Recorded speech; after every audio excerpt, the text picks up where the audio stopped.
First on film and entertainment, we are talking the weekend that Essendon has finally capitulated, a season that had capitulated about 8 weeks ago, Gregory King. I am mortified. Can you understand that? You really take it to heart, Alex, when you lose. Oh, my golly. Greg, I'm tearing strips off anything that's red and black at the moment. It's shocking. You sort of tease, you tantalise. It happens every season. Oh, anyway, it lasts 3. And, you're second on the ladder and you plummet and you continue to plummet and, the exasperation. Peter, can you understand that? Peter Krauss?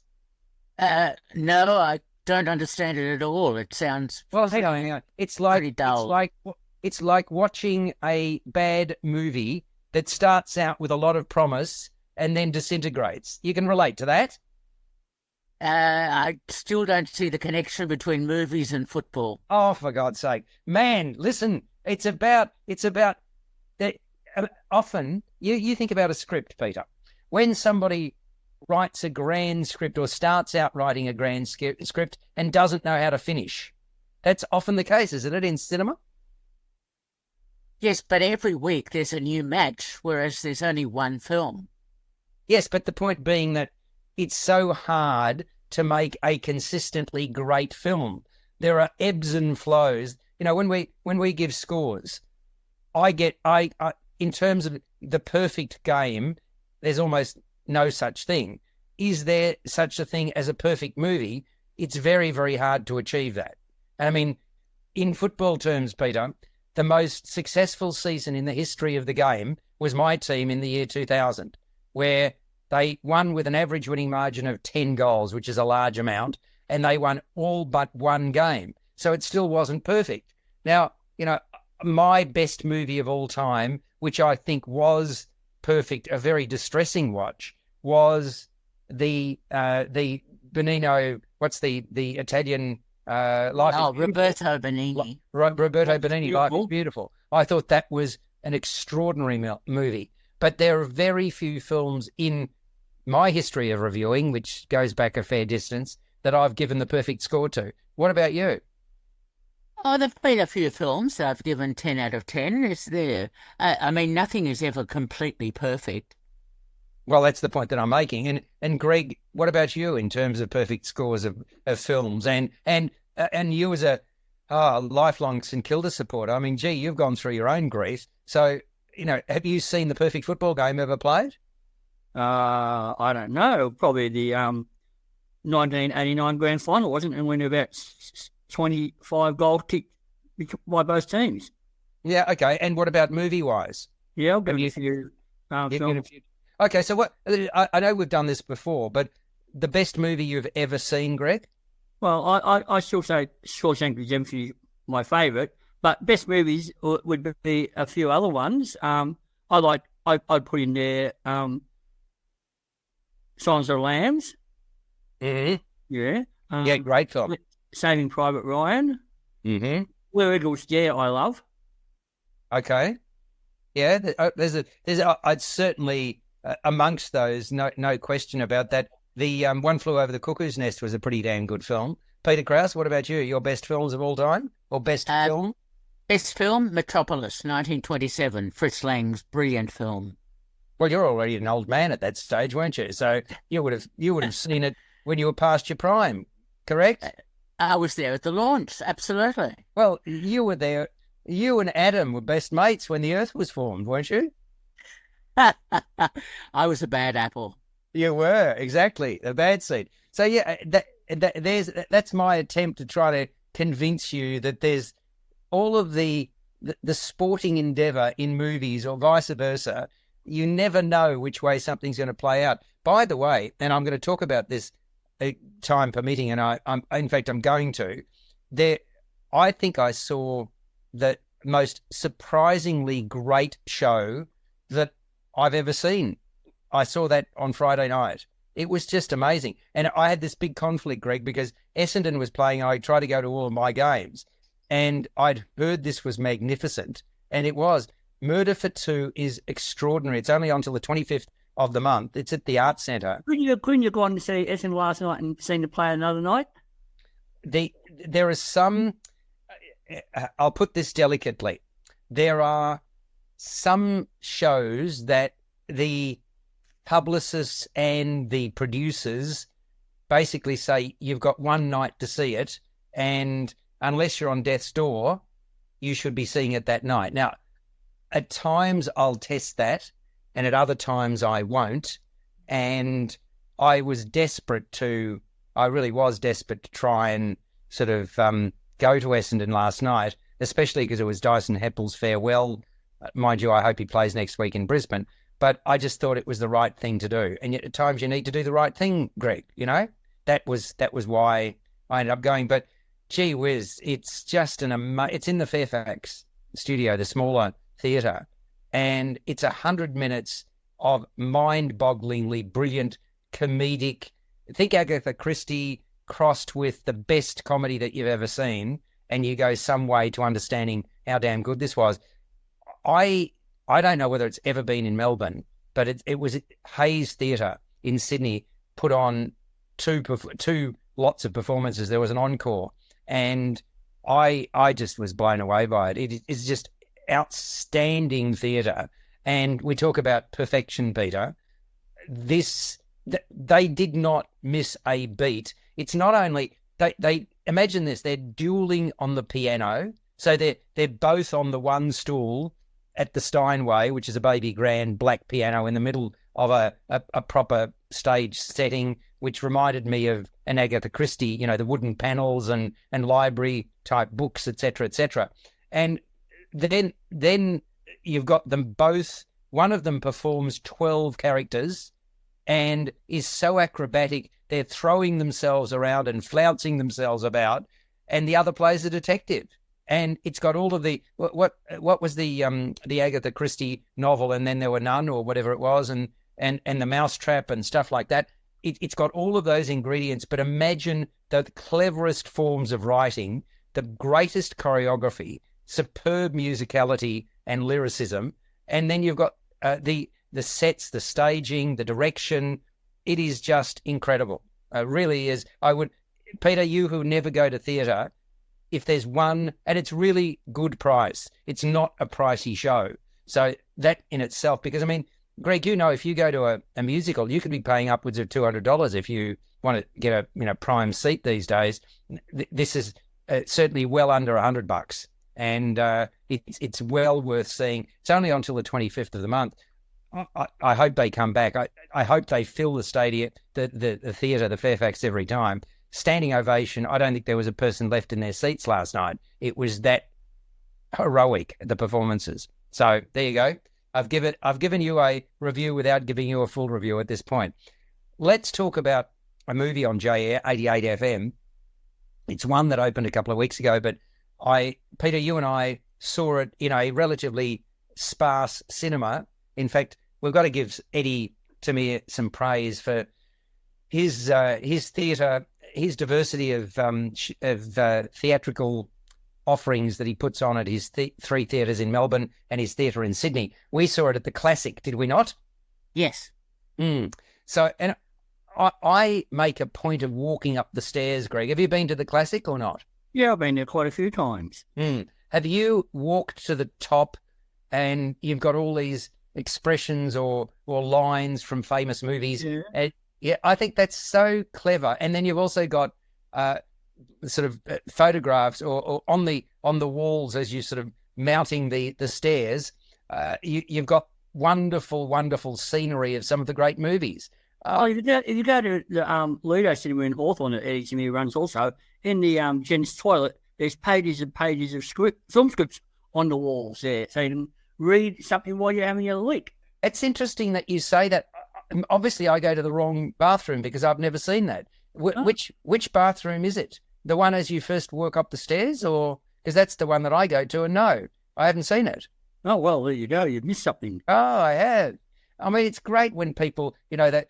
I mean, memorabilia is huge, and it's kind of, I don't know. It's interesting how. By the way, have you been following? And this is another aside. Have you both of you been following the controversy surrounding the Blake Lively movie and the interviews? Have you followed that during the week, Peter? Not at all. Greg? No. I know you mentioned it last week, but it hasn't really piqued my interest. Well, it just continues. And there was another, reasonably scandalous type article this morning questioning whether or not Blake Lively's career is going to take a hit because of it. I mean, it just seems bizarre. If you don't say the right thing, it's like the controversy surrounding we're not allowed to call it breakdancing, but, what formerly was known as breakdancing and the Australian performer at the Olympic Games. I just think that's horrible. I mean, okay, she didn't score any points because the points were more difficult to score. It's not like diving when you're diving off a board. But, I mean, you imagine how traumatized, and I've watched her full video where she's responded to the criticism and says she's going to take a break and then we'll have more to say. But I think the Australian Olympic Committee did absolutely the right thing by, there was a petition that was circulating about this and they got that banned and so on. I mean, golly, do people not, if people suddenly commit sort of heinous acts because of being goaded into it, people can be really nasty. I know our job as reviewers is to sort of praise something and then to basically give our opinion, but it's not about playing the man. It just seems to be the world has gone to hell in a handbasket, Peter, since social media has been as prolific as it has been. Don't you agree? Well, you can be anonymous and say hateful things, so that's why people get away with it. Yeah, and I mean, that's the thing that bothers me most, that people do get away with it and they shouldn't be allowed to get away with it. It keeps on going. It really, it's irritating in the extreme is my way of putting this. Anyway, it is what it is.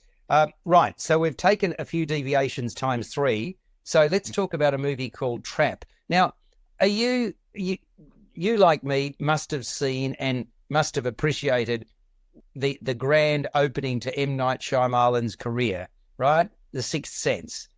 Great movie, wonderful praise that went with it, and a huge career was assured.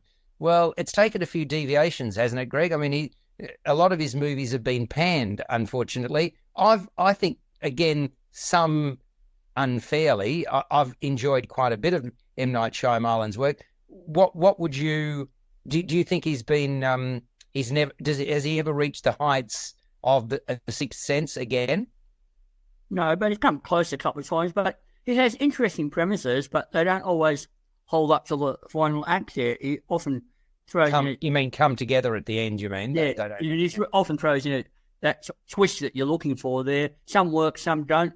But he's made a few interesting films, shall we say? But he's made a couple of absolute turkeys as well, like After Earth.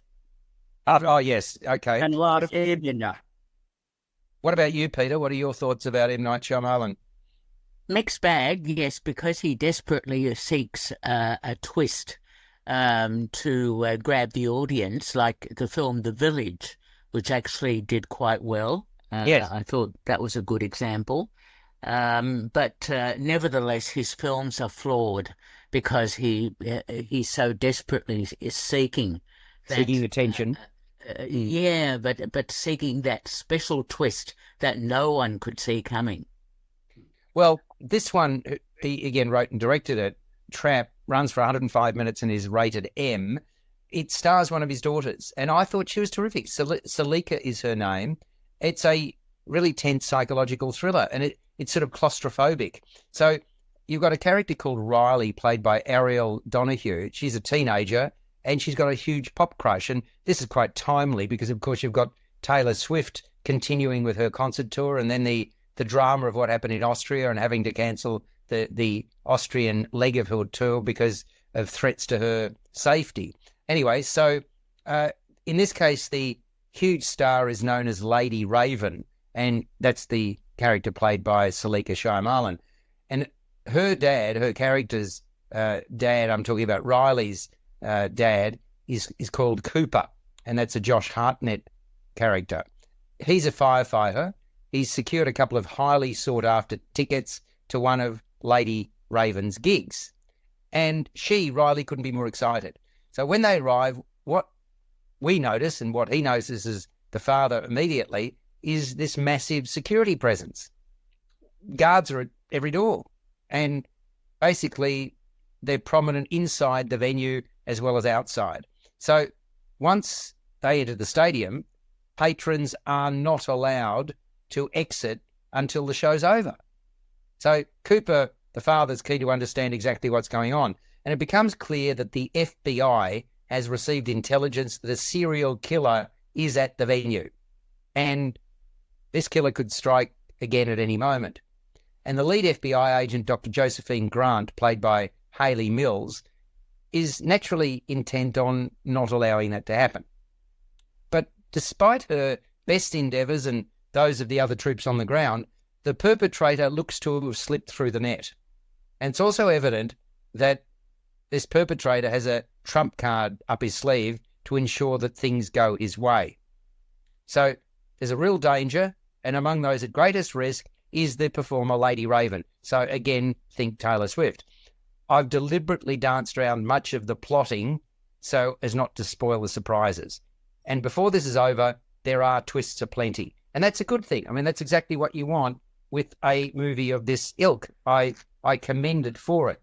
So, okay, it's far-fetched, no question about that. But whilst the twists are far-fetched, the premise is not. So, you know, Greg, you and I go to the MCG a lot. We go to Marvel Stadium a lot. And I always worry. I know that they do the security checks and every other person is checked, you know, with their, whatever you call it, the wand that they wave over you and you know, they take a cursory look at the bags. But, you know, there is a real threat to me every time you go to a venue, whether it be a theatre, whether it be to a movie house. I mean, you could live your life in fear, but it's much more real than when we were kids. Do you not agree? Oh, yeah, but I'm not really as conscious of it here in Melbourne. Is that right? Okay. No, I'm acutely aware of it. Peter, what about you? I mean, you don't go to the big venues, but you go to theatres and shows and not shows, that you go to movie houses a lot. Has that ever crossed your mind? It actually hasn't. In fact, most of the events that have happened have been overseas, in Europe and so on. Australia seems to be somewhat impervious to this. Well, it's interesting you say that because I don't agree. Peter, sorry, Alice, you think it's something like happening like in a movie like 2-Minute Warning or Black Sunday or something, are you? Well, I'm also thinking about what Peter was reflecting on, that, you know, you've got that, what was the movie where somebody broke in and shot a large number of people, and the concert that's happened at as well. It's no longer, you can't say that Australians are safe. Society is a lot worse than it was when we were kids, in my opinion. And that's why I'm acutely aware of what's going on. Obviously, you know, we are on a station that ostensibly got a Jewish listenership. And, you know, you think about the hatred and the vitriol since October 7, right? And there are homes that have got the mezuzah, which is the typical signpost on it, and there are people who want to proudly display their Judaism and other people who don't. All of that is wrapped up in all of this. Bear in mind that there are a lot of people who are listening whose parents and grandparents escaped the Holocaust to come to a safe place like Australia. And I just don't think we can say we're safe anymore. So, and big venues are a prime target. And bear in mind that we were fortunate that we went through the Olympic Games without before the Olympic Games there were a few security threats and so forth, but it didn't come to pass. But there was, I think, wasn't there a heightened terror alert at some point that was put out again recently in Australia? So this is the society in which we live. Now, you know, you can live your life under a rock and not go out and whatever, or you take a risk and you continue to live your life as you were. And both of you have suggested to me now that it doesn't even cross your mind. So that's great. It's great. I mean, there's nothing, you are in a closed environment, you are trapped. And, you know, we've seen before that, was it Gargasoulis that ran riot through Melbourne and whatever?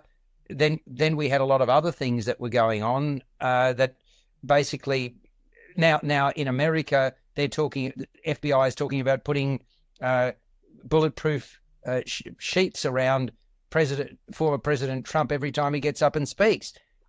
There are new and unusual and bastardly ways that people are trying to get to other people. That's the world. It's a horrible world, Peter. Is it not? But yes, but what do you do about it? As you say, if you don't go anywhere, you don't do anything, is that the appropriate response, or do you live your life as normal? Well, that's what I'm saying. I think you do live your life as normal, but I'd be saying you're more conscious, not that can prevent anything, but you're more conscious of people around you. I mean, I've told you the stories before that, when 3 incidents have happened to me in relatively recent years. I mean, when I say relatively recent years, I was walking back from the cricket, Greg, at the MCG, and I was speaking on my phone to my son, and I was confronted by what I thought at the time was a couple of youths, and they basically said, give me your money and give me your phone, and I was in mid-call, and then in the shadows, and this was near the Shrine of Remembrance, so we're not talking about a long way out of the city. I was walking back to my car. There was a guy with a knife. So, I gave them what they wanted. But, I mean, that was just one incident. Another one, in my own street, I got confronted by a number of drunken youths who started pursuing me and said they were going to kill me. That's, so, does that mean I don't go out? No, it doesn't mean I don't go out, but I'm a lot more conscious of it, Peter. So have you incurred any incidents like what I've just described, Greg or Peter? Not exactly. The worst I've had is when I was at the Nova Cinema and a group of Palestinian protesters invaded a screening, but they didn't do anything. They just shouted at us all. Right. And that's, bad enough that you have to put up with that. But Greg, what about you? Not really, no. Okay. So, no, look, anyway, getting back to the movie now, Trap, I mean, it is far-fetched, but I did find myself readily involved, especially early on. I thought the intrigue was very well established. And there's a feeling of unease that permeates the piece from the get-go. Something's clearly not right, okay? And Cooper, the father's acting strangely. The daughter, Riley, can see it, but she can't put a finger on why, and she's so wrapped up in the concert and all the periphery around it that, she just sort of says, oh, Dad, just sort of come back and stop leaving, because he constantly gets out from next to her and says he'll be back in a few minutes. And it's readily relatable because, unfortunately, as we've talked about, in this day and age, we're acutely aware of the threat that being in a gathering, large gathering in particular, poses. And, I mean, I thought that Josh Artner, who we don't see a lot of, actually, he does a fine job portraying the disingenuous father. There's a real awkwardness about him, and his smile, that smile of his is creepy. So you can all but see his mind ticking over. I thought Ariel Donahue, well, she was quite impressive as the enthusiastic daughter, enjoying one of the best days of her life. And I really enjoyed Salika Shyamalan as the woman of the moment. She's actually a performer. I think she penned something like 14 songs for this picture. So she's a singer. And she's a woman, plays the woman who needs to keep her wits about her in her prominence within society. I thought the production design on Trap was really first rate. I really appreciated the settings, the cinematography and the sound, and we kind of moved from this typical concert scenario to quiet suburbia. So, yeah, while M. Night Shyamalan has had his knockers since his big splash, a quarter of a century, it's hard to believe, have gone by since The Sixth Sense, which received 6 Oscar nominations, I might say. I reckon I've enjoyed several of his movies. This is another that well and truly passes muster. It's a good film. Sure, you need to suspend belief, but just go with it. Enjoy the wild ride. What do you reckon, Greg? Well, like so many of the other films, it's driven by an intriguing premise, as I said a while ago, but with so many of his other previous films, it does begin to lose momentum and credibility, especially during the protracted and unnecessarily drawn-out third act, in which he gives us not one ending, not 2 endings, but 3 endings. Yeah, it keeps on going, doesn't it? Yeah. Yeah. And look, you've danced around it, but the trailer revealed that Josh Artner is the serial killer. So I wish you hadn't said that. But go over it. Get over it. That's why he's doing all he is. We know it from early on in the film, which is why he's doing all these things. And M. Night Shyamalan apparently described this as Hannibal Lecter at a Taylor Swift concert. There you go. But I like the production design and the camera work that goes through it, the arena, the stadium, as he checks out all these possible escape exits and ways to get out of the building. I thought it could have developed the character of Dr. Grant, the profile, a lot more to increase that tension of the cat and mouse game between. Yeah, there wasn't much there, was it? It was almost like a cameo performance. It was more than a cameo, but there wasn't any real development of Peace other than she was clearly a sort of crusty, sort of long-serving, highly regarded FBI lead investigator. That hardly came across there. But it was a nice Hitchcockian cat and mouse game there, as Josh Hartnett's character has to try and figure out a way to leave the stadium and avoid capture and outwit the police there. So there's some suspense and tension as we follow him there. I thought the atmosphere was quite claustrophobic there, and the staging for the concert itself was quite elaborate there as well. The concert sequence was apparently actually filmed live on stage to create this authentic vibe. Yeah, so they would have So they basically would have got all these extras in to watch. Wow. I mean, I thought it was. I loved the concert setting. I thought it was really effective, and the camera that was trained on Josh Hartnett, that skittishness about him, really works. Yeah, I thought he did it. I thought he brought some charm, a suave quality to his role here as the occasionally goofy dad there, and I thought he completely inhabited the character there. And several of Shyamalan's films have explored a character with this dual personality, most notably James McAvoy in Split there. But I thought Hartnett played down the more psychotic nature of his character here, although it still makes him a slightly unnerving and creepy character, giving him a harder edge there. And there's some sort of perverse pleasure in watching him try to outwit the authorities here. But as I said, the film goes on a bit too long there with its 3 endings. And apparently, I was reading that this was apparently inspired by a real-life 1985 sting operation when the police arrested some 100 felons at a convention centre under the pretext of offering free NFL tickets as a way to flush them out.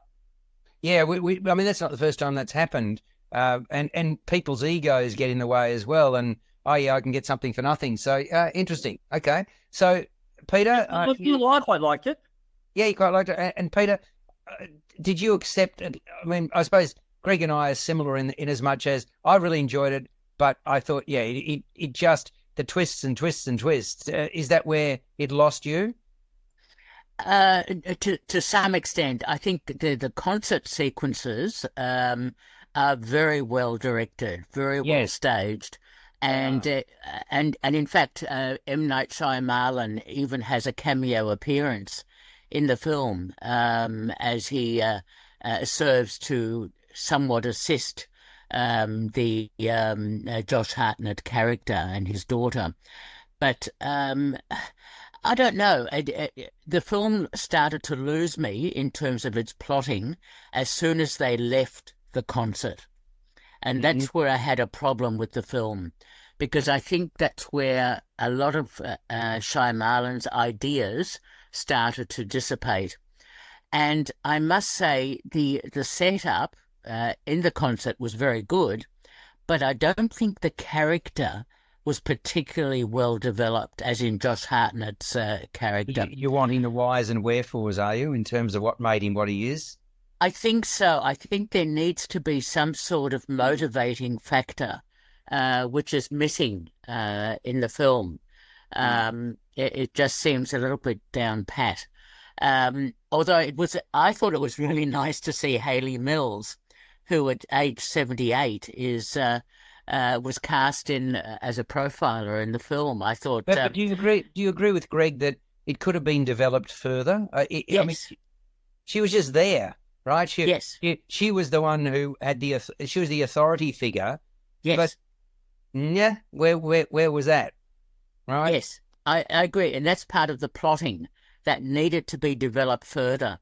And especially some of the coincidences that happen in the concert where Hartnett is trying to escape the trap that he's in.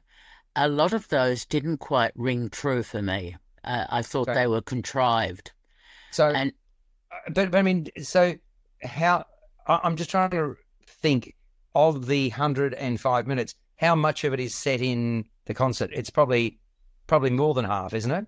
it's more than half, yes, Yeah. because the setup is quite intricate in terms of his daughter performing and so on as a live Mind you, performance. The way that he gets into the bowels of the building and befriending somebody, etc., etc., you've got to also, suspend beliefs to some extent. Yes. There, and that's fine. I mean, I went with it. I mean, I think I enjoyed it more than you guys, both of you, notwithstanding that. Yeah, it twisted and twisted and twisted again, but I think I enjoyed it more. Any other remarks, Peter, or we'll get a score? Look, as I said, as soon as he left the concert, that's where the film started to dissipate for me in terms of its twists and turns. I thought, how many contrivances can you build into the plotting without revealing anything?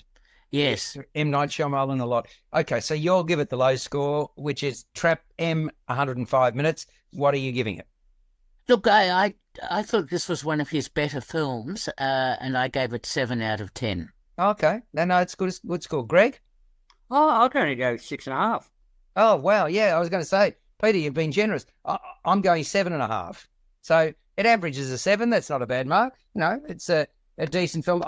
I would commend it, and I know a lot of people who did enjoy it, which is, in fact, Jackie unfortunately can't be with us today. She did send me a note at some point, so I'm now going to, this is really entertaining radio. I'm now trying to find Jackie's remark where I think she had similar reservations that we've expressed here, but basically it is what it is. So, yes, I can't find it for the time being. She gave it 6.5. I know that much. Pardon me? She gave it 6.5. Yes. Oh, did she? Okay. Yeah. Right. So, Jackie, I'm sorry that I can't find your... I liaise with Jackie on 3 platforms, and I never know which platform she's right. And I think I do the same thing. Anyway. So, all right, let's move on, Jair. By the way, if you want to join up, please become a member. We'd love you to, because Jair is reflective of our community. So, I think it's 52 or $54. You just go to j-air.com.au, and you can subscribe, and you got 24 hours of programming, a lot of chat, some really good music, Israeli music, and you've also got just company, which is a really good thing. That's what radio does better than any other medium. So j-air.com.au and join up, become a subscriber. Now, Alien Romulus. Now, I know, Greg, you've seen this one. Peter and Greg, you go back to the great original and the great sequel. We've talked about sequels before. Very hard to make 2 really good movies, let alone 9 really good movies. And I suppose my overwhelming feeling from this one is disappointment, if it was one word. Before we get into the review proper, give me one word, Greg, on what you would say about this movie on Alien Romulus. Scary. All right. Now, Peter, you haven't seen this one yet, but you have seen the others. Yes. Do you think they've gone backwards? Well, I mean, it's the same premise, the idea of this monster and all that sort of thing. So how do you make that fresh? Yes, I totally agree. And that what they've done is they've done it for a new generation here, Peter. What they've done is they've given us, we've never had such a young cast before. And when you've got a young cast, apart from one, you've got a pretty noted writer and director in Fede Alvarez, who basically is with his frequent screenwriting collaborator, Rodo Sayegas. And Fede did Don't Breathe, which is a terrific movie. So you've got that, but you've also got Kaylee Spaney, who was so good in Priscilla and so good in Civil War. So that's the only name I was familiar with, Greg, in this movie. Were you familiar with any of the others? Ian Holm? Oh, sorry. Okay. Yes, they've brought back. Now, that is, it's funny you jumped to that. That is something that that to me was a highlight of the movie. To bring him back in the way they did, yeah. In the way they did was absolutely mighty. Absolutely, like, it's spine-tingling stuff, and it's brilliant. It really is brilliant. They've done that with Carrie Fisher in Star Wars, haven't they? But and increasingly AI will enable things like this to happen, and to happen seamlessly, and to believe that they're still with us. And I think that's fabulous, really fabulous. But apart from those two, Greg, I didn't recognise anybody. Did you? No, but that's something that okay. makes when the first Alien came out, half the cast was supposedly unknowns. Yeah, valid. I mean, this, I was doing a count. This is the 9th movie in the franchise, right? It dates back to 1979. So if you include the Prometheus films, right? So, and the second picture was directed by James Cameron, you might remember. That was Aliens. So we had Alien, then Aliens. And Cameron actually met with Romulus's co-writer and director Alvarez early in this writing process. So Alvarez basically was inspired by deleted scenes from that movie, from Aliens. So that specifically involved a bunch of kids running among the workers in the colony where they were living, right? So the mining colony. And he thought about what it would be like for these teens to grow up and what would happen to them when they reached adulthood. So that was the spark that started Alien Romulus. So this is set, it's meant to be part of a trilogy of existing movies. So it's set about 20 years after the first Alien movie and some 37 years before Aliens, which came out in 1986. So obviously 1979, 1986, but yeah, that's the timing of Romulus. So you've got a character called Rain Carradine, that's the Kaylee Spaney one. She's the movie's protagonist and the heroine, and she's 25 years of age, and her parents have died, but she wants a better life for herself somewhere far beyond the mining planet Jackson Star, which is the colony where she lives. And she and a small group of others commandeer an old spaceship named Corbelan, and they head for a decommissioned space station, hoping to find fuel to take them to a new world. That's it in a nutshell. And these space colonizers include Rain's brother Andy, played by David Johnson. You've got a synthetic or biomechanical humanoid who's very protective of her. That's what Andy is a synthetic. And you think about synthetics, well, the first to be introduced, Greg, to the Alien franchise was played by Ian Holm, correct? That was, I think his name was Ash, wasn't it, Peter, at the time? I don't know whether you remember. But no. Anyway, that was, so, okay, that's Back to the Future. Now, among the other youngsters on board this commandeered spaceship are Tyler, played by Archie Reno, who's Rain's ex-boyfriend. He also works in the mines. And then you've got his sister, Kay, played by Isabella Merced. So the Corbelan, the old spaceship, is piloted by the tech-savvy Navarro, played by Eileen Wu. And Eileen Wu was taken in, not Eileen Wu, Navarro was taken in by Bjorn's family. Bjorn, played by Spike Fern, taken on Jackson Star. And now Navarro thinks of Bjorn as a brother. And, of course, Bjorn, therefore, is also part of the expedition. So Corbelan docks with the decommissioned and derelict space station Renaissance.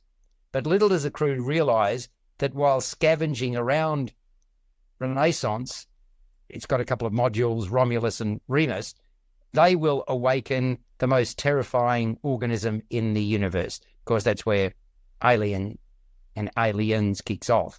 So Romulus, well, it seems to take an age to get to the starting line, to get to any real excitement as far as I'm concerned, the awakening of these aliens. And in the meantime, there's lots of crashing and banging. There's opening and closing of doors and obviously, accordingly, massive metallic sounds. Now, I don't know about you, Greg, but I found it difficult to understand the conversation between the youngsters ahead of the commandeering Corbelan. I found it difficult because of all the background noise. It was almost non-intelligible. And before the aliens take over and start running amok, the movie establishes the dynamic between the colonizers. Thereafter, we get the growth of the aliens into the vicious beings that they are. But I'm afraid, is what Peter said, same old, same old. With a few derivative critters, as you inevitably get, the rest of the picture's about getting the hell away from Renaissance and the dangers within it. And one thing you can be sure of is that there will be casualties. It's just a question of who and in what order. So I can't say that I was all that enamoured by the acting, although Kaylee Spaney does a serviceable job as Rain.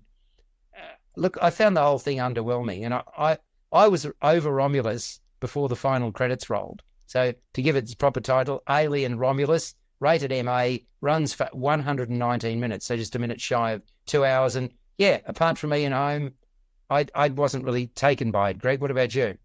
Well, this is more of a horror movie than a sci-fi film, given C.D. Alvarez's history of films like Don't Breathe and that. This plays out more like a horror film. And those monsters are actually quite nasty and scary in this one, especially those crab-like creatures that scuttle and run all over the place and attack people. You get lots more of the monster here too than we did in the original film. Kaylee Spaney, I think, did a good job as a sort of point-sized variation on Sigourney Weaver's wit. Sigourney Weaver, yeah. Yeah, but the same. They repeat some of the same beats from the first two films, including a monster bursting out of someone's chest and the iconic line from Aliens as well. But I quite enjoyed it. I thought that the production design, the dark lighting and all that kind of stuff added to the uncertainty and the scariness of the film. But yeah, look, the human characters pretty much bland, ciphers, and you don't particularly care, apart from one or two of them, whether they get or not.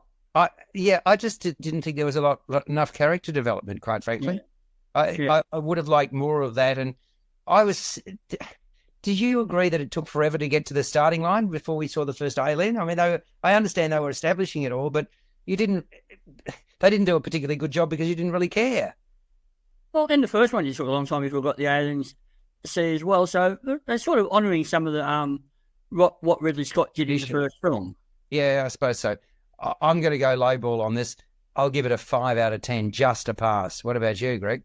I'll give it 6.5. Okay. Yeah, so you clearly thought more of it. I haven't read other reviews. I don't know how it's gone. Somebody said to me that the Herald Sun gave it a very good review. Sort of an 8 out of 10. I'm not sure that's true. I haven't read it, but Lee Pax gave it four stars. Wow. And have you seen anybody else's thoughts? Sharon gave it 4. Wow. Okay. No, I took a friend of mine who loves sci-fi, and he's not a big moviegoer, and he rang me up in the nicest possible way to abuse me for taking him to such an S.T film. There you go.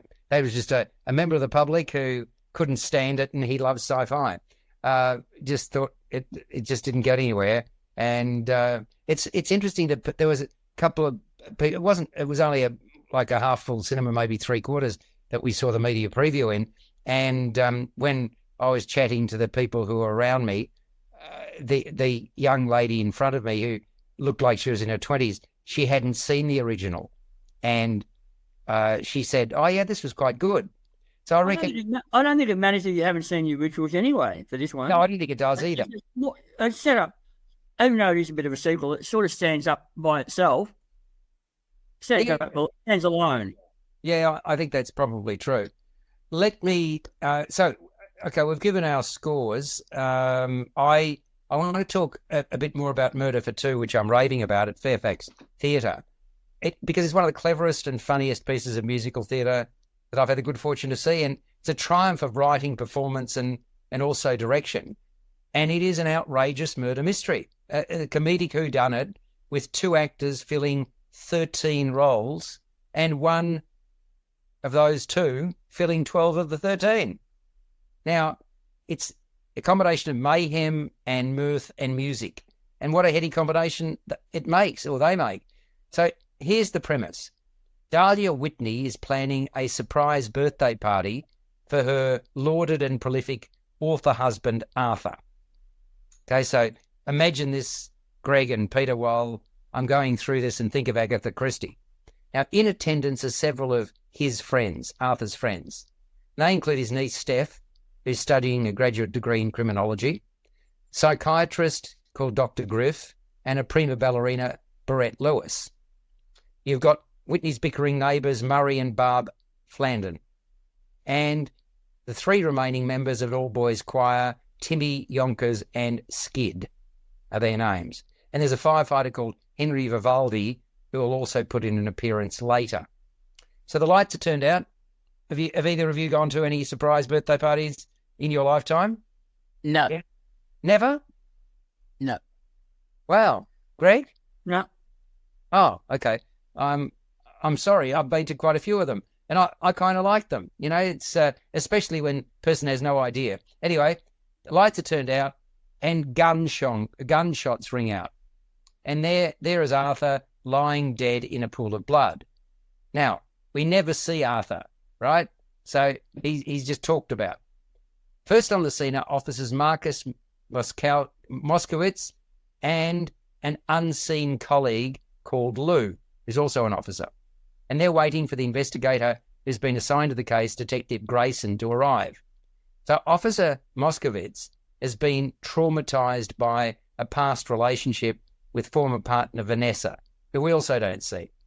And he's out to prove to the chief that he's worthy of promotion due to his knowledge of crime scene protocol. And as such, he sets about trying to solve the crime before Detective Grayson gets there. And he begins interrogating the partygoers, all of whom are suspects. The plot thickens as it appears each one of them had their reasons for wanting Arthur done away with.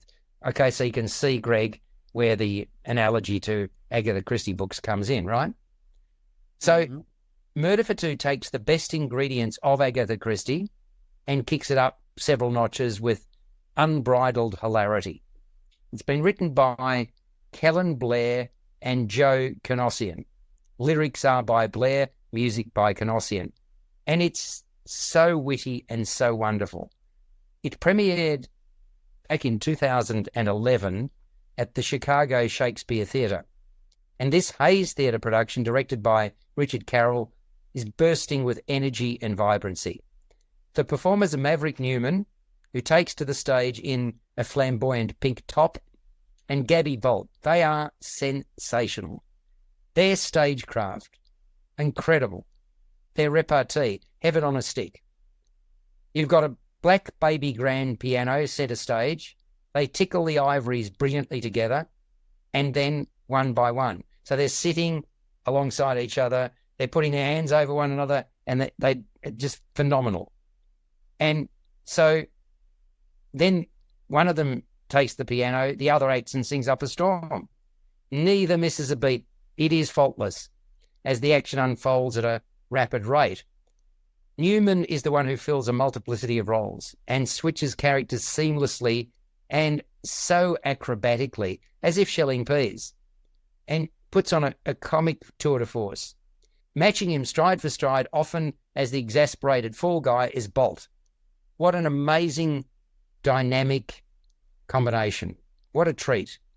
The highlights are plentiful, including Newman flinging himself about the stage, literally sort of incredibly, in a grand look-at-me performance, and Newman miming with Bolt at the piano and singing. Wow. Shannon Burns has done a mighty job choreographing all the right moves. You got this wood-panelled backdrop complete with lots of books, providing a strong sense of place. And the set and costume designer, Kirthi Subramanian, has done a great job. It's grand entertainment, Murder for Two. Laughs are turned up at every turn. So much fun, with the ultimate and the most fulsome praise I can possibly give left to the two performers, Maverick Newman and Gabby Bolt, for creating what I see as musical theatrical magic. It is one I urge you in capital letters, do not miss it. As I've said, it's very reasonable pricing. Well, depending upon obviously everybody's individual financial circumstances, but far cheaper, far more cheapens it. I don't want to say cheaper, and I've already said it. Let's say far more cost effective than a lot of musical theatre productions.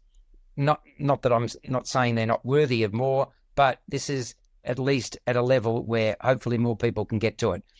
It's 100 minutes without interval. It's on at Fairfax Theatre at the Arts Centre until the 25th of August, and I am going to give this the perfect score. This is a 10 out of 10 production. It is wonderful, wonderful entertainment, and it's the first perfect score I've given to anything this year, Gregory King. There you go. There you go.